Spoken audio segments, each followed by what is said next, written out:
अस्सलाम वालेकुम एवरीवन, माया उमेरिया फातिमा है मुंहिंजो भाउ मोहम्मद खिज़र है मुंहिंजो बाबा जावेद अहमद मार।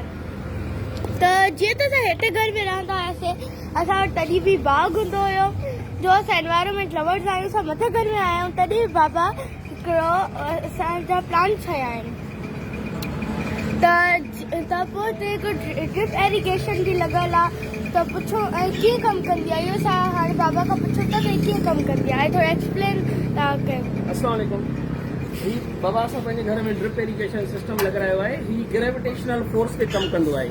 पाणी जी टांकी में असां वाल लॻाया आहिनि ऐं हिननि खे अलॻि अलॻि लेटरल्स ॾिनियूं आहिनि त जीअं असां आराम सां पंहिंजी इरिगेशन करे सघूं, हिकिड़ो माण्हू थोरे टाइम में इरिगेशन करे सघे। हिन जे लाइ ही असांजा वाल आहिनि। हाणे असां ॾिसूं था त हिन खे न पाणी थो अचे न, ऐं ही ॾिसो आराम सां हिननि गमलनि खे पाणी थो अचे।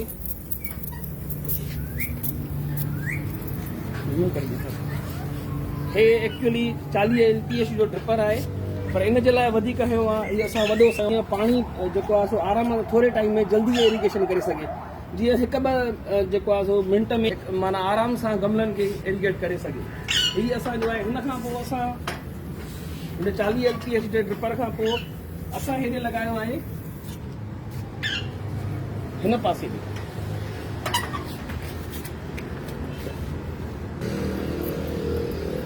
हिन खां पोइ ही लेटरल वॉल आहे। असां लेटरल वॉल खोलियोसीं, अचो मां तव्हांखे ॾेखारियां। हीअ असांजो लेटरल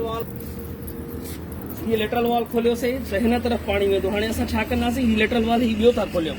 हाणे हिन लेटरल वॉल खोलण सां ही जेको बि पासो आहे हिन ॾे पाणी ईंदो। हाणे ही तव्हांजो पाणी ही ॾिसो, ही तव्हांजे हिन गमलनि ॾे पाणी थो अचे, हिन साइड सॼी ॾे पाणी थो अचे।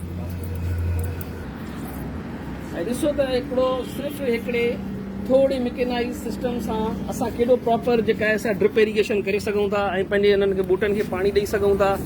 ऐं हीअ जेका आहे असां बिल्कुलु ज़बरदस्त तरीक़े सां पाणी अची रहियो आहे बग़ैर कंहिं तकलीफ़ जे। ऐं हीअ जेको ऑपरेशन आहे मैन्युअल आहे, ऐं इन में हीअ असांजो फूदनो बीठो आहे मिंट, ऐं हीअ असांजो गुलाब आहे। त हीअ असांजे केॾे सुठे ऐं सवले तरीक़े सां असां हिन खे इरिगेशन करे सघूं था। ऐं हिन प्लांट सां गॾोगॾु हाणे हिन सिस्टम में हीअ असांजा वॉल लॻल आहिनि, मिनी लेटरल वॉल्स। असां हिननि खे जेको आहे सो पंहिंजे हिसाब सां डिफरेंट लेटरल इरिगेट। हाणे जीअं असांजो ही बबलर आहे, ही ड्रिपर आहिनि, ही बबलर आहे। त ही बबलर जेको आहे सो हिन जो वधीक वण हूंदो वॾो त उते लॻाईंदासीं, जीअं 120 LPS जो पाणी ॾींदो। हीअ असांजो एयर रिलीज़ वॉल आहे। त अगरि हिन में को प्रेशर में को एयर अची थी वञे त उनखे ही कंट्रोल एयर रिलीज़ करे सघे उन जी। हीअ असांजो प्रेशर गेज आहे। हिन में असांखे ख़बर पवंदी त असांजी मेन जेका टैंक ठहियल आहे उन में असांजो केतिरो प्रेशर पाणी जो बीठो आहे। हिन वक़्तु ही अधु बार ते हली रहियो आहे, छो त होॾो असांजो लेटरल जेके आहिनि उहे सर्व करे रहियूं आहिनि।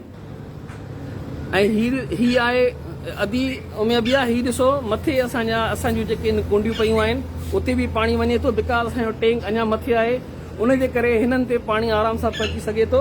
ऐं ही असां पंहिंजे ॾाकण में बि रखियूं आहिनि, हिननि ते बि आराम सां पाणी अची वेंदो। ऐं ही आहे अपस्टेयर्स, तक़रीबन ऑलमोस्ट ही 4थो फ्लोर आहे। इन ते बि ही असांजूं कुंडियूं पयूं आहिनि। इते बि असां एरीगेशन हूअं त पॉसिबल न आहे वञी ऐं एरीगेशन करे सघे, पर असां हिते बि आराम सां लेटरल जे ज़रिए सिर्फ़ु जस्ट वाल ओपन कंदा आहियूं त हिते बि पाणी पहुची वेंदो आहे। Thank you so much Baba.